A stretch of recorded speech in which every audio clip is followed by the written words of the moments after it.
ఏ రకంగా పోలీసులను పెట్టుకొని ఏం చేసినా కూడా యుద్ధం మాత్రం జరగాలి.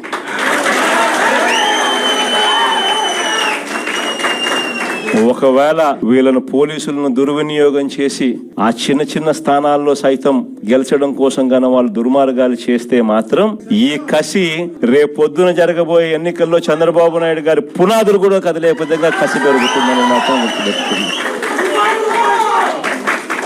కాబట్టి ఖచ్చితంగా గట్టిగా పోటీ ఎదుర్కొందాం.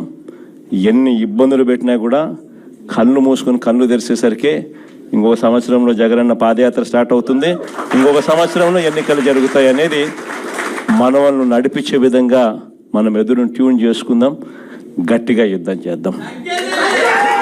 5 సంవత్సరాల పాలనలో ఈరోజు ప్రతి ఇంట్లో కూడా చర్చ జరిగేది ఏమిటి అనంటే జగన్ ఎలా చేయగలిగాడు, చంద్రబాబు నాయుడు గారి పాలనలో ఎందుకు జరగడం లేదు అన్న చర్చ ప్రతి ఇంట్లో కూడా జరుగుతూ ఉంది. మన పాలనలో ఈ రోజుకి కూడా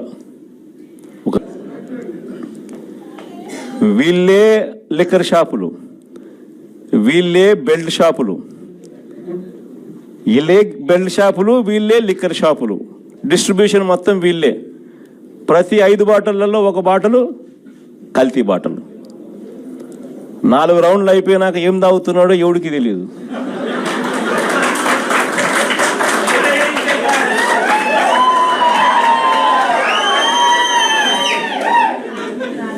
లిక్కర్ షాప్ పక్కనే పర్మిట్ రూము, లిక్కర్ షాప్ పక్కనే పర్మిట్ రూములు, పర్మిట్ రూముల్లో లూజ్గా మందు అమ్మడం, మందుతో పాటు బజ్జీలు పెట్టడం.